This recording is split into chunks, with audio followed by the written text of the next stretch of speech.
belum pernah terjadi permainan politik seperti sekarang ini.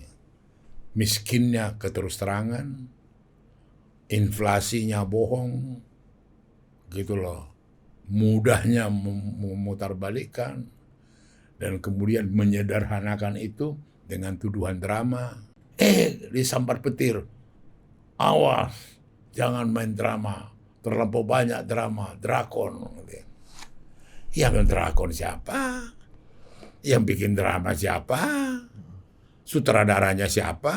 Mbak Mega, Bu Mega.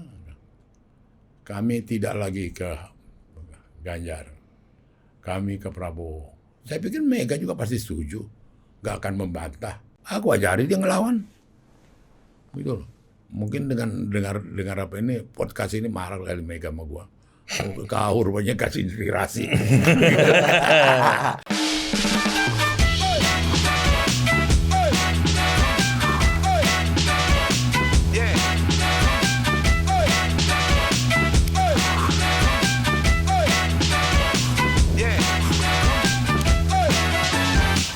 Oke, welcome to Total Politik, dan hari ini sangat berbahagia karena orang yang dicari-cari oleh netizen telah hadir di sini bersama kita. Ditunggu-tunggu, dimintai pendapatnya dan menjadi alasan seseorang maju dalam kontestasi, kata pendukungnya. Iya. Makanya jangan kau tipu-tipu kampung kau. Kau masih ingusan kulit kau. Opung Panda.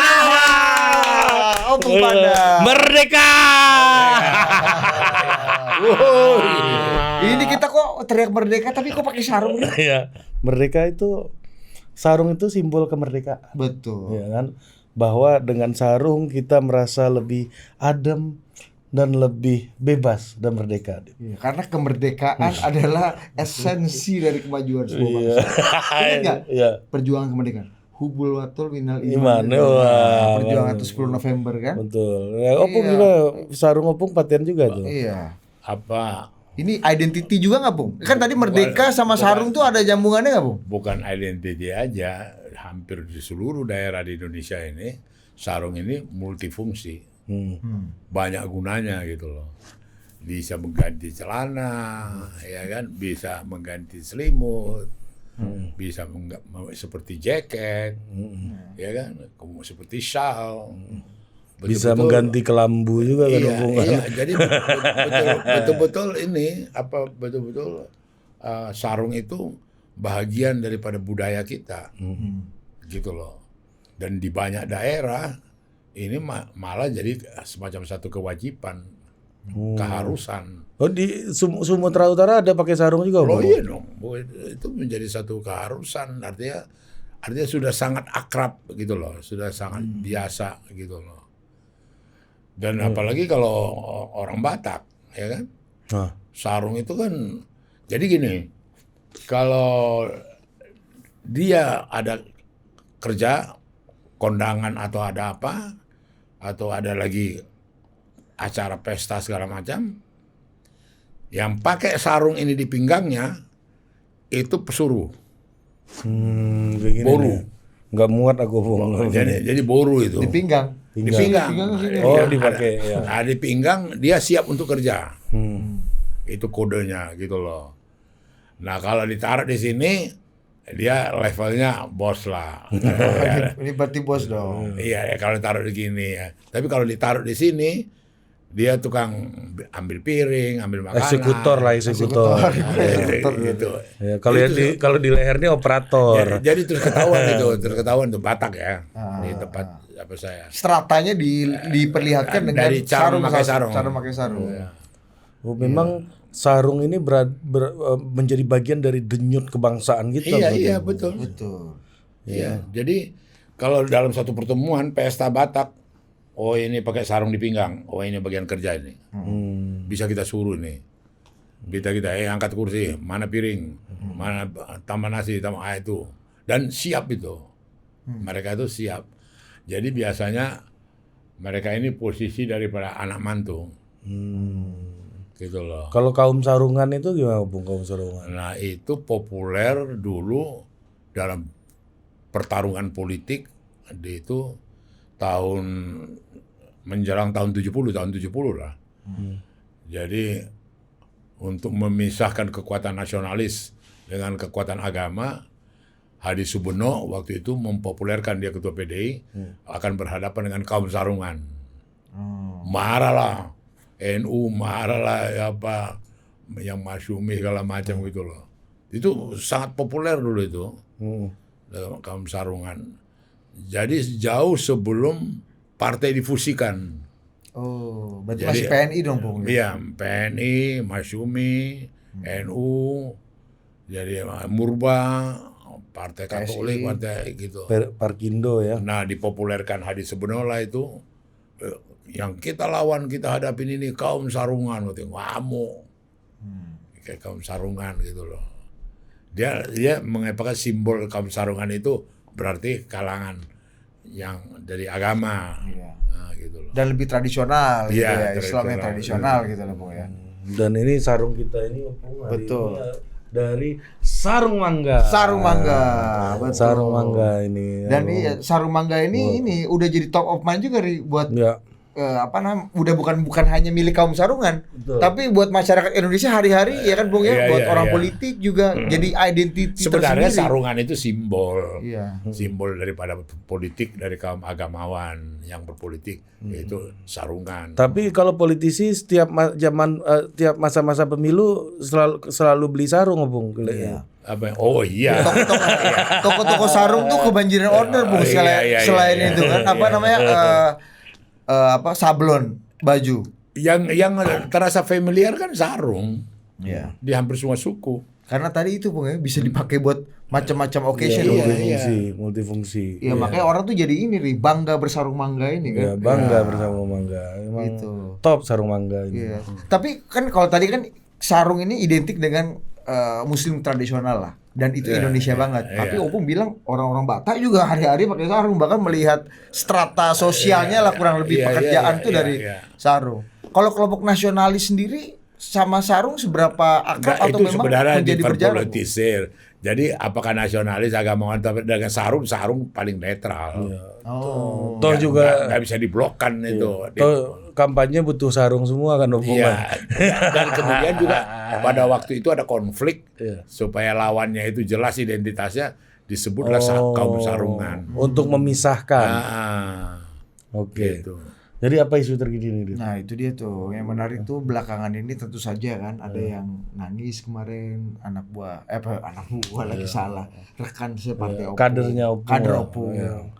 Pak Hasto melihat dan menyatakan bahwa Pak Jokowi ini sudah terpapar, berubah karena sisi gelap kekuasaan. Kita mau puterin videonya atau enggak? Nggak usah, udah hafal. Ya. Opung udah lihat kan videonya Pak Sekjen PD Perjuangan. Ini juga melihat, apakah memang kondisinya semeresahkan ini buat Mas Ganjar dan PD Perjuangan. Dan kenapa Mas Ganjar itu, kan Opung kan bilang dulu Mas Ganjar bangga betul pakai baju hitam putih Ya, dan Opung pun pakai ke tempat kita kan. Kita rayakan waktu itu Opung kan. Ya sudah masuk dengan baju hitam putih. Tapi kok sekarang berubah lagi identitinya? Ini kan kalau sarung ini identiti Indonesia, nih identitinya Mas Ganjar ini berubah lagi gitu. Sebenarnya bukan Mas Ganjar yang berubah. Itu kan ide hitam putih itu kan dari Jokowi. Iya kan, itu ide dia, garis lurus dan segala macam. Bahkan Ibu Iriani juga sempat memakai itu juga. Iya kan, di tempatnya terbuka gitu loh. Jadi identitas itu dibuat waktu itu, ya namanya juga baru uji coba lah, ya kan. Nah ternyata beda. Tapi sebenarnya itu semua yang membuat satu keanehan, perubahan dalam percaturan dunia politik sejak Republik ada sampai sekarang. Belum pernah terjadi permainan politik seperti sekarang ini. Miskinnya keterus-terangan, inflasinya bohong, gitu loh. Mudahnya memutarbalikkan, dan kemudian menyederhanakan itu dengan tuduhan drama, gitu loh.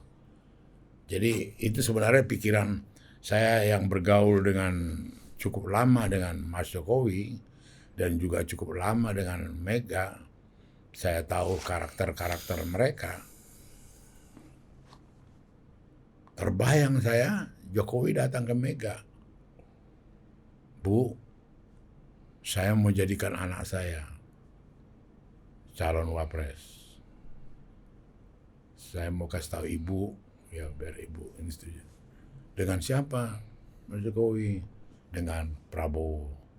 Gitu. Kenapa itu nggak dilakukan? Aku yakin nggak punya nyali. Nggak punya kemampuan berterus terang begitu. Padahal sangat indah sekali itu. Sama dengan anaknya yang 2. Memang saya dulu nyatakan, saya dukung Ganjar. Saya viralkan untuk memilih Ganjar. Tapi sekarang saya berubah. Pernah saya katakan saya tegak lurus. Sekarang saya tidak tegak lurus lagi. Saya berubah. Saya sekarang tidak lagi ke Ganjar. Saya sekarang beralih. Ini kok miskin gitu loh. Kenapa keterus terangan ini, keterbukaan ini tidak dilakoni? Disambar petir. Awas, jangan main drama. Terlampau banyak drama, drakon. Yang drakon siapa? Yang bikin drama siapa? Sutradaranya siapa? Itu loh. Itu terus terang dalam khazanah permainan politik. Dari mulai tahun 45 sampai sekarang baru ini. Kita nggak temuin ini pada periode-periode yang lalu. Ada dulu hitam putih. Mobil Golkar apa enggak? Jadi dulu itu kan ABRI, birokrasi, Golkar. Jadi nggak ada hubungannya apa itu ABG-nya itu menjadi Gibran gitu loh, nggak ada hubungannya gitu loh.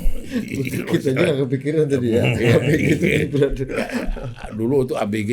Dulu terus terang itu siapa yang tidak mau Golkar habisin. Siapa yang tidak mau mendukung Golkar habis karier politiknya, habis karier pekerjaannya. Banyak istri-istri yang mengeluh karena suaminya diintimidasi. Itu terjadi puluhan tahun. Jadi itu sisi gelap itu sudah kita liwatin. Itulah hadir reformasi. Apa produk reformasi yang fundamental? Ada Mahkamah Konstitusi, ada KPK, ada karena keputusan reformasi itu adalah untuk jangan terulang lagi KKN, ya kan? Supaya demokratisasi 2 periode, gitu loh. Jadi sebenarnya letak pertumbuhan bangsa ini sudah sangat bagus, sudah di dalam rel yang benar, seperti yang diinginkan, dan ini berdarah-darah dan berkorban yang besar gitu loh. Nah yang kita sedihkan, yang menjadi satu tragedi, kenapa nggak berterus terang? Apa sih sulitnya? Kenapa Bung, menurut Opung? Pak Jokowi yang sebenarnya bisa dengan mudah mengakses Presiden Megawati, kenapa tidak berterus terang? Iya. Menurut Opung apa? Ini Opung sebagai temannya Mega dan temannya Pak Jokowi sekaligus ya. Yang menjadi pertanyaan dasar saya, apa karena nggak punya nyali, nggak punya keberanian, nggak ada moral courage? Apa karena itu? Atau barangkali apa ya? Masih sama saya masih pertanyaan besar. Kenapa? Apa sulitnya untuk itu daripada berbagai isu dan berbagai apa sulitnya? Anak yang 2 ini juga, kenapa saya bilang siapa ingusan? Karena nggak punya pendirian. Yang suka bohong-bohong itu kan penyakit kekanak-kanakan. Gitu loh. Jangan kemudian merendahkan orang, dibilang ingusan dan segala macam. Itu dari perbuatan. Kemarin A, sekarang B, nanti C. Ya kan? Saya loyal sama ibu, kemudian tidak. Kemudian saya akan viralkan, saya sudah viralkan, mendukung ini, kemudian tidak. Ini apa? gitu loh. Kalau tidak, orang yang ingusan, kalau dewasa tidak akan melakukan itu. Penuh rasa tanggung jawab, penuh sikap moral yang dewasa, walaupun pahit, walaupun berbeda, berani menyatakan pendapatnya. Kan sudah bertemu dengan Pak Puan, sudah Apa ini? begitupun dengan Presiden Jokowi Iya, kan sudah berkali-kali. bukan soal bertemu, ada terbuka. komunikasi. Saya menyatakan ketemu dengan Puan, saya sudah katakan saya keluar. Saya tidak lagi di ini. Saya mau jadi ini. Saya mau tidak lagi ke Ganjar.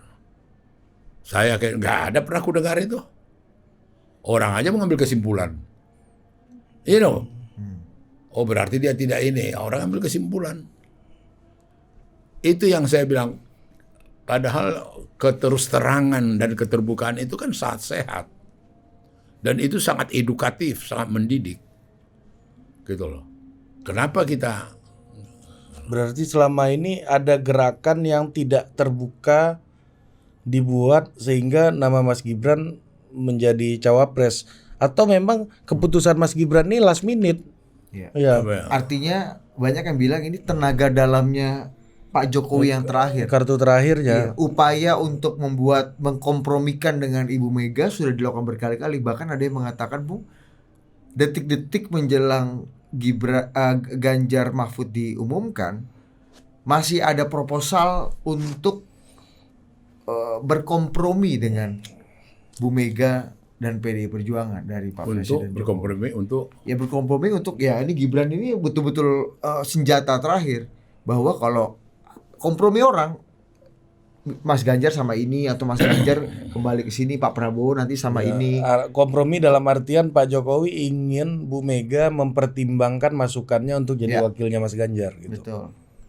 Nggak ada itu, nggak ada jadi pembicaraan, jadi satu topik pembahasan, terkecuali ada kemudian percikan-percikan informasi yang mengatakan bahwa Prabowo sudah minta kepada Jokowi, sudah minta Gibran, sampai ada yang bilang 5 kali, 7 kali, dan segala macam. Itu aja percikan-percikan itu, pembicaraan yang serius nggak ada, atau pembahasan yang serius nggak ada, dan tidak masuk dalam bursa pembicaraan itu, gitu loh. Nah cuma memang tragisnya dan miskinnya begitu mewahnya untuk berterus terang, untuk terbuka. Itu aja kesan yang terjadi. Kok mewah betul untuk berterus terang. Kok susah sekali untuk ini terbuka. Saya pikir dia bisa. Jadi tidak dengan gimana ya, kayak drama Korea, terus datang di depan banyak orang, ribuan mata, sungkem di depan Mega, gitu loh. Ya kan, seperti lip service atau apa gitu ya, terus menunjukkan aduh santun sekali, apa sekali gitu loh. Nggak tahu sebelum itu udah dipercundangi ya, caranya mempercundangi, saya setia sama Ibu Pret, saya loyang, nggak tahu. Nah, itu apa itu? Tahu saya jadi orang Jawa, orang Batak aja bisa tersinggung kok. Kalau mau cerita perasaan, apa itu gitu loh. Nggak usah yang Jawa halus atau apa itu. Terus di depan ada drama sungkem, ya kan? Ya ampun, udah berhentilah yang begitu-begituan gitu loh. Rakyat juga udah muak juga lihat apa begitu. Jadi lain di mulut, lain dalam perbuatan. Itu aja kesedihan kita. Kenapa sih kalau berpolitik terbuka? Mbak Mega, Bu Mega, kami tidak lagi ke Ganjar. Kami ke Prabowo. Saya pikir Mega juga pasti setuju. Nggak akan membantah.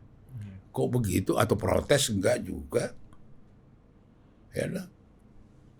Kalau saya bisa mengklaim hubungan batin jauh lebih dekat Mega dengan Prabowo. Saya bisa klaim itu. Waktu Prabowo luntang-lantung di luar negeri, paspornya nggak ada. Yang memasukkan dan menjamini masuk ke Indonesia, Presiden Jokowi pada waktu itu. Presiden Megawati. Presiden Megawati pada waktu itu. Itu konkret. Waktu Luhut Panjaitan minta tolong ke saya, bantu Prabowo supaya keluarkan adiknya dari tahanan. Itu bentuk hubungan silaturahmi antara Prabowo dengan Mega CS termasuk saya, itu jauh sebelum Jokowi. Gitu loh. Jadi biar masyarakat tahu. Jangan kemudian menganggap kemudian ada rahasia-rahasia, ada kemudian ini, enggak. Kemudian Megawati pernah bersama dengan Prabowo. Capres, cawapres gitu loh. Banyak track record, banyak ininya gitu loh. Jadi kenapa saya singgung ini, kenapa saya dekat ini, biar reposisi. Positioning gitu loh. Jangan kemudian diklaim seakan-akan mereka lebih apa ke Prabowo. Kemudian kita amatir-amatir, figuran-figuran yang datang belakangan, ya kan, kemudian lari di pinggir jalan, baru ini. Ya enggak lah. Punya story. Gitu loh. Saya lihat sendiri bagaimana Mega itu senangnya bikin nasi goreng untuk Prabowo. Kalau datang ke Tuku Umar. Gitu loh. Perhatiannya ke dapur. Ya kan, bagaimana ini nasi goreng yang enak. Ada hubungan-hubungan ini. Nah kenapa Prabowo, Jokowi atau anaknya atau enggak ini, Bu, saya tidak ke Ganjar lagi loh. Saya sudah beralih ke Prabowo. Loh, kenapa jadi begitu? Biar anak saya bisa jadi wakilnya. Waduh, itu begini. Tapi kan tanda-tanda itu kan sudah lama. Bukan tanda, enggak maksud aku, kuncinya keterus-terangan, keterbukaan. Atau mungkin gini, Pung, ada juga yang menganggap bahwa sebenarnya upaya untuk melakukan penjembatanan tadi ya, komunikasi, hal-hal yang tadi Opung katakan itu sudah diupayakan. Cuma memang Bu Mega punya keteguhan hati yang juga konsisten gitu. Dan sulit untuk diajak berkompromi. Opung melihat wacana seperti itu gimana? Termasuk tadi ada utusan yang presiden, yang pertama kau katakan itu tadi, saya bisa luruskan itu karena ada yang sudah disepakati Mega dengan Jokowi untuk menjaga hubungan itu, yaitu menempatkan Pramono Anung. Gitu loh. Ya kan? Jadi sudah diantisipasi itu. Jadi tidak ada lagi klaim yang mengatakan sudah siapa tapi tidak ini, sudah enggak, bisa Pramono Anung yang di ini. Maka sering saya katakan, kalau hubungan ini nggak jalan baik, itu Pramono Anung yang dia bilang gitu, ya kan? Karena dia yang sangat diminta kedua belah pihak untuk bertanggung jawab. Nah, jadi kembali lagi ke tadi, sebenarnya kembali lagi saya lihat kuncinya itu keterbukaan, keterus-terangan. Berarti Pramono Anung dalam hal ini nggak perform amat dong, Bung? Bukan nggak perform, dia juga ada kesulitan juga. Karena kan aku sendiri belum ngobrol sama dia. Karena ini kan jembatan pentingnya. Iya, jembatan. Kan, termasuk kalau kita lihat Pak Jokowi kan relatif cukup sering ya ketemu Mbak Puan ya, baik empat mata ini ya, atau di event-event tertentu gitu. Appearance-nya kita lihat secara terbuka itu beberapa kali dilakukan. Artinya jadi, kan harusnya jembatan itu atau jembatan komunikasi kan nggak. Jadi waktu Jokowi jauh-jauh hari bercerita ke saya bahwa calon wapres itu Erik, kemudian juga Sandiaga Uno menurut dia, dan kemudian juga dia waktu ditanya apakah Airlangga maju jadi calon presiden, ya. Waktu Prabowo, iya. Waktu itu terucap dari Jokowi, dia juga nanya Puan, gitu loh. Jadi Puan juga mengatakan iya, gitu loh. Jadi waktu itu barangkali juga total waktu itu juga waktu wawancara juga saya udah cerita ini. Artinya waktu itu dari awal tuh sangat terbuka gitu loh. Artinya dibicarakan terbuka. Nah, kenapa sampai ke ujung-ujungnya kok tidak ini, bahwa ada agenda, ya kan? Bahwa kemudian agendanya, oh si ini mau jadi wapres, oh si ini mau jadi wapres.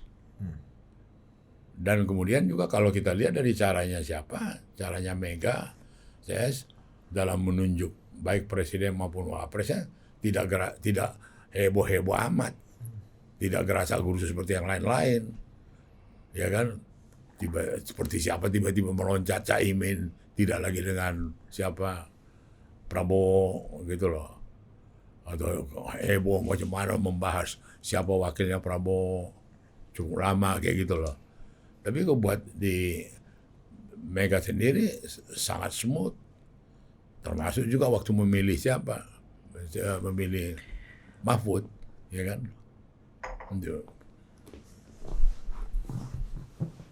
Jadi Pak Jokowi sendiri sebenarnya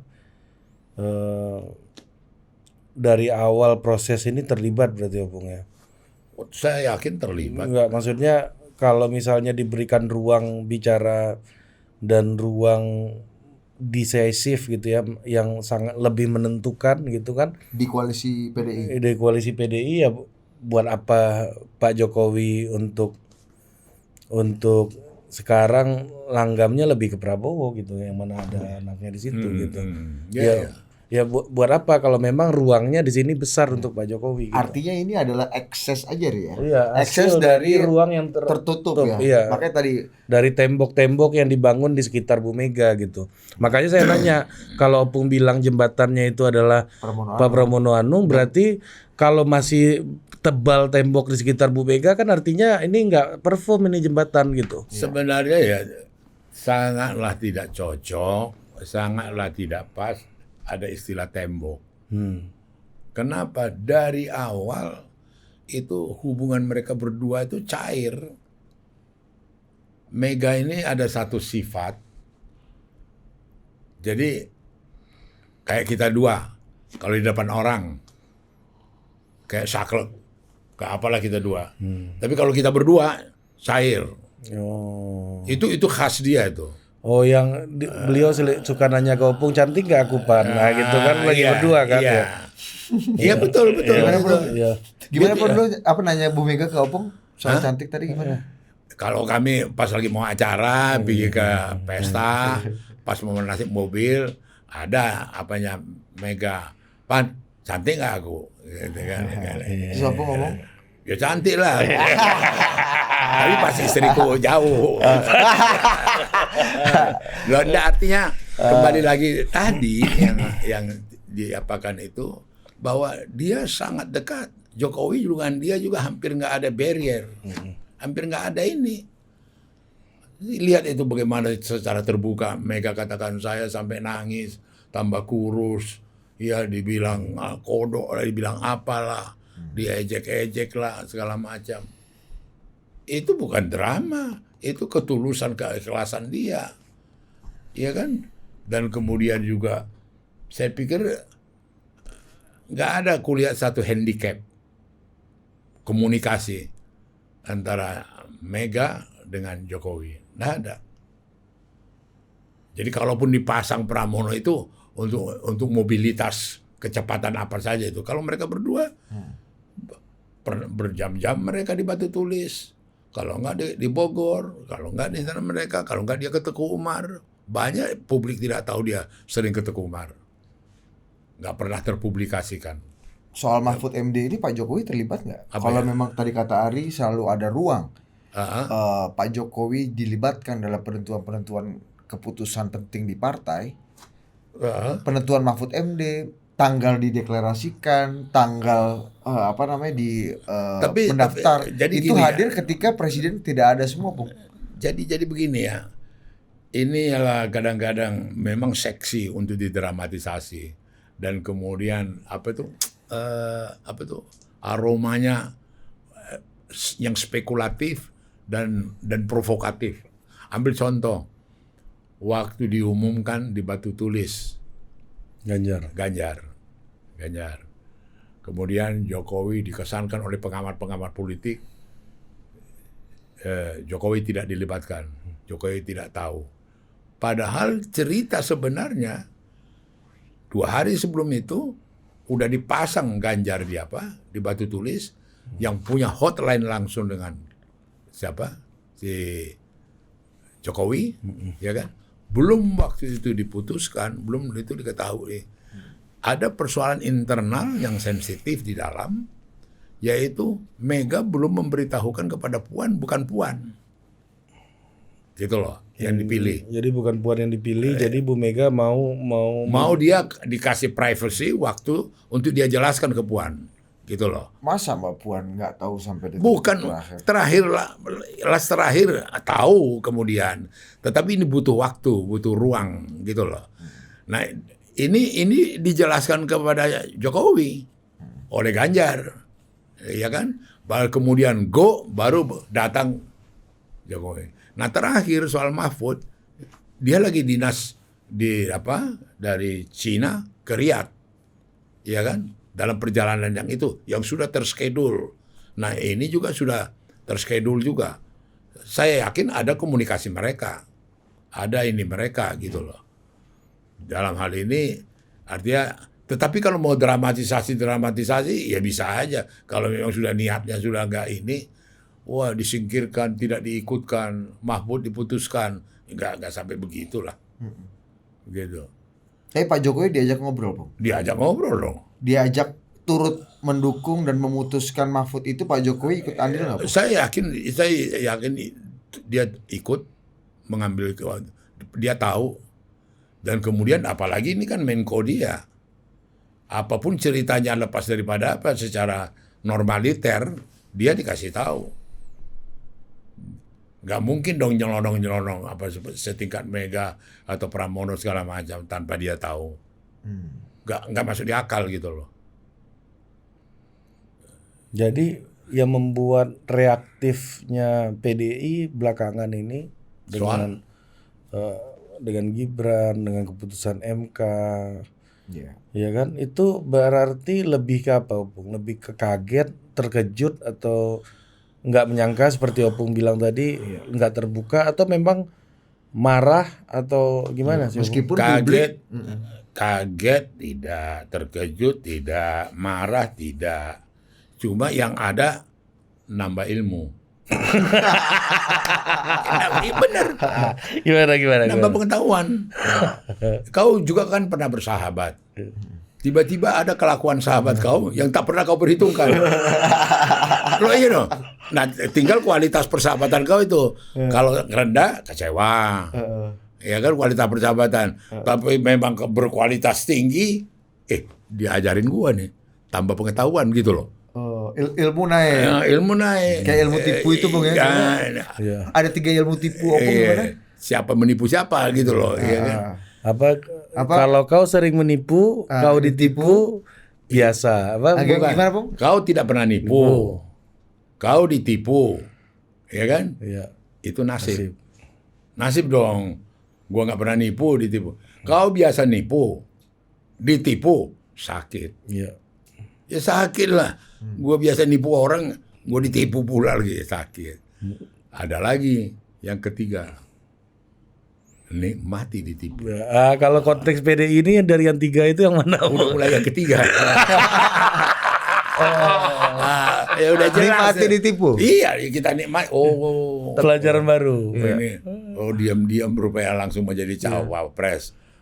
Tapi kok ekspresinya kayaknya nggak gitu. Enggak, ya. Yang kedua kan. Kalau ekspresinya. Itu kan ekspresi di publiknya nggak begitu. Kalau drama kan itu tergantung sutradara lah. Ada yang mau bagaimana, ada bagaimana. Tapi esensinya yang ketiga ini nikmati ditipu ini. Nikmati ditipu. Loh iya dong. Oh, nikmati itu ditipu. Bu Mega gitu juga. Apa Bu Mega menikmati juga ditipu ini. Apa ya? Bu Mega. Setelah liwat, ya pastilah menikmati. Gimana? Nggak, artinya gini ya. Ini kan ada hal-hal yang beradab.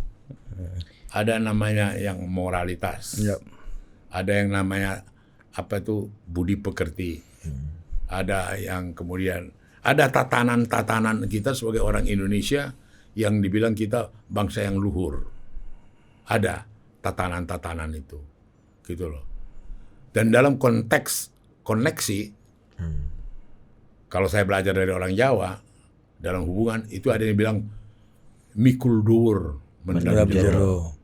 Ya toh, menjunjung menjaga yang mulia, yang dhuwur, yang ini. Dan kemudian menetralisir, mengeliminasi yang jelek. Mengubur itu gitu loh. Nah, dalam kontak interaksi mereka itu ada nggak itu? Ya kan? Ya, masyarakat yang jawab. Masyarakat yang tahu gitu loh. Tapi kan ada juga yang mengatakan bahwa Pak Jokowi itu selama ini sudah memberikan banyak hal untuk PDI. Dalam artian 2 kemenangan PDI kan walaupun banyak bantahan juga gitu ya. Kotel efek. Tapi ada juga dampaknya Pak Jokowi sedikit banyaknya lah. Kalau kita ukuran kan relatif gitu loh, Bung. Tapi pasti ada dampaknya kemenangan pemilunya Pak Jokowi, PDI gitu kan. Dan PDI dapat posisi menteri segala macam gitu ya. Nah, tapi di depan umum Pak Jokowi tetap dianggap dipermalukan gitu oleh Bu Mega gitu. Nah, mungkin Pak Jokowinya nggak tersinggung, tapi kan Pak Jokowi punya orang-orang sekitar gitu, yang mungkin juga tersinggung terhadap Bu Mega gitu. Maksudnya orang sekitar apa anaknya, istrinya, atau iya, apa ya? kalau Gitu. orang sekitarnya bahkan ring satunya atau siapanya Kayak gitu. misalnya ya Opung ada yang Pendukungnya aja tersinggung, apalagi orang sekitar gitu. misalnya Opung ada yang jahat sama Opung gitu lah, atau tipu-tipu Opung lah. Opungnya santai aja menikmati ditipu. Iya, Bang kami- Putra mungkin iya. Bang Putra mungkin marah, kami pun Kami marah. pun ya gitu. Aku bakar rumah kau. Bisa gitu kami berdua. Kalau Opung gitu misalnya. Nah, ini dampaknya ini yang terjadi hari ini gitu. Dampak. Dampak dari hal itu. Mungkin Pak Jokowinya udah Nah, jadi gini ya. Faktor Enggak, ini ini mesti diurut dulu ya. Mesti diurut karena saya terlibat. Waktu dia jadi presiden awal, saya cukup intens sama dia. Saya sendiri melihat dia terlampau abdi dalam, terlampau ke Mega itu over kehormatan dia. Mas, kenapa ini? Aku tunggu ibu. Mas, kenapa nggak diambil ini? Nanti aku tanya ibu dulu. Ini apa nih? Aku tanya ibu dulu. Sampai waktu Luhut minta tolong ke saya, dia tidak masuk kabinet. Itu karena Jokowi menghormati Mega. Mega nggak setuju. Luhut masuk. Gitu loh. ada masalah apa, Bung? Loh, saya nggak tahu. Artinya maksud saya, itulah kenyataan pada waktu itu. Bagaimana Jokowi ini terlampau mengapakan, terlampau over penghormatannya terhadap Mega. Kesan aku. Maka aku bilang sama dia, jangan begitu, lawan, argu, gitu loh. Opung jadi yang ngajarin. Nah, dia aku kasih tahu, Mas, lawan aja Mas. Jangan diayain semuanya. Aku ngomong sama dia. Salah satu buktinya yang soal Luhut. Jangan diayain aja. Megawati juga pernah jadi presiden. Dia sadar betul hak prerogatif dia. Dan kalaupun dia ngomong, dihormati juga hak prerogatifnya Mas Jokowi sebagai presiden. Jadi itu cuma nggak serius itu. Iya ya, kata Jokowi. Itu menjadi tidak lagi pertimbangan dia untuk menolak Luhut, gitu loh. Cuma terakhir itu dia bilang ke saya, kasih tahu sama Luhut, sabar dia. Iya kan? Ini pembicaraanku sama dia 30.000 di atas permukaan laut loh, tidak ke kaki. Naik pesawat kepresidenan, kami 2 di VVIP dalam penerbangan Medan Jakarta. Aku tanya ke dia, kenapa Luhut tidak masuk? Kenapa tidak Luhut? Mega tidak setuju. Gitu loh. Aku ajari dia ngelawan. Gitu loh. Mungkin dengan dengar apa ini, podcast ini marah kali Mega sama gua. Kau rupanya kasih inspirasi. Bukannya udah sering Bu Mega marah. Nggak, maksud aku dan kemudian lihat itu yang diambil selfie yang diambil Puan, yang dia duduk yang itu. Tahu kalau lihat gerakan yang kayak gini Pak Jokowi kan. Dicanda-candai dia kan dia gini-gini tangannya. Kalau betul-betul dia berani dia begini-begini. Kalau betul-betul feodalistik. Ini kan dia gura-gurain. Terus kemudian didramatisir. Lihatlah, dibikin dia sebagai murid SD. Ya kan, kemudian duduk dia di sana pakai sofa, di sini pakai kacangan-kacangan gitu loh. Yang real, dan di situ sebenarnya Jokowi harus ngomong, bicara. Hubunganku dengan ibu ini begini, aku dengan ibu ini begini. Jangan bikin jadi misteri. Gitu loh. Nah kalau kulihat Mega sendiri sangat menghargai dia, sangat menghormati dia, sangat mengapakan dia. Dan aku sendiri sebagai pihak ketiga yang mendapat kesan, dia terlampau. Gitu loh. Terlampau over kulihat ke Meganya. Waktu itu. Iya, di awal-awalnya gitu loh. Oh, ini pengembangan Nah, kita ini dia Inspirasi dari dari Opung. Ini pengembangan hari ini. Inspirasi dari Opung ya, berarti ya sama dengan waktu soal Rini.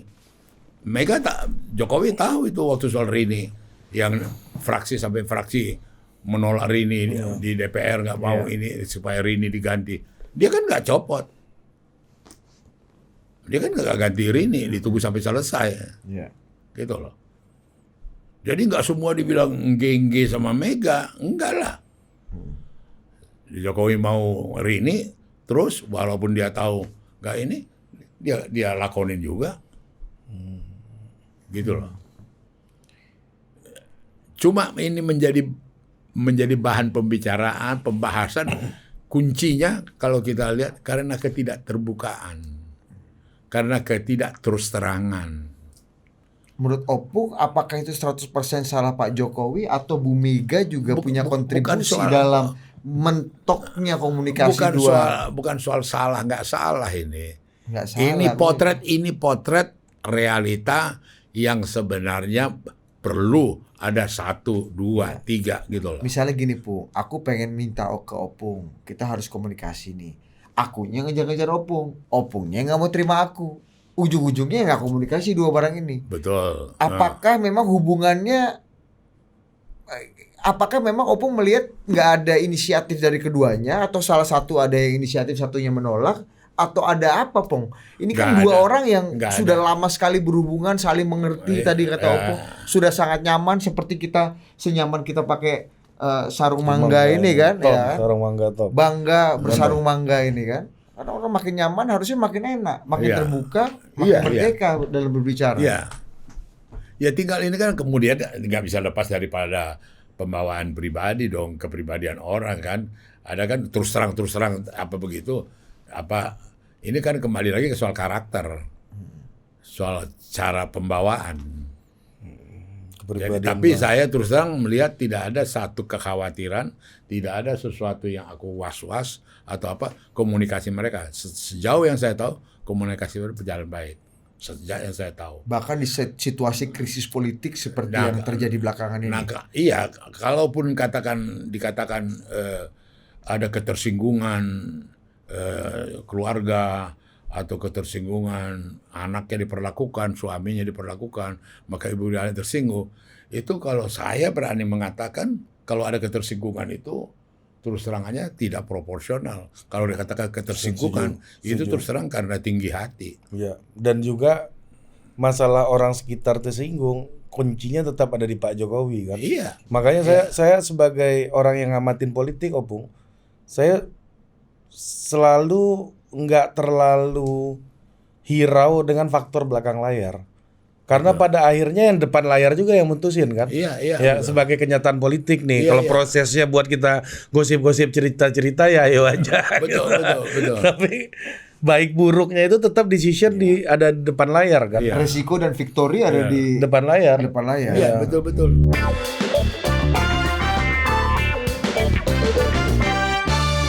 Keunikan dia dalam pembelajaran sejarah memang tidak ada seperti Jokowi ini melihara relawan. Udah dia presiden menjelang pemilu ya oke lah ada relawan. Ini kan dia pelihara ini relawan terus. Saya dipilih karena rakyat. Orang yang menggerakkan rakyat ini siapa? Ya kita. Kita dong yang menggerakkan rakyat ini. Saya declare Jokowi harus menang. Kalau Kalau kalah, kalah di Sumatera Utara, saya bunuh diri. Itu saya lakukan itu. Terus terang Mega dengan Jokowi itu orang yang dia sayangi. Orang yang dia ngomong. Orang yang dia betul-betul memberikan hati pikiran.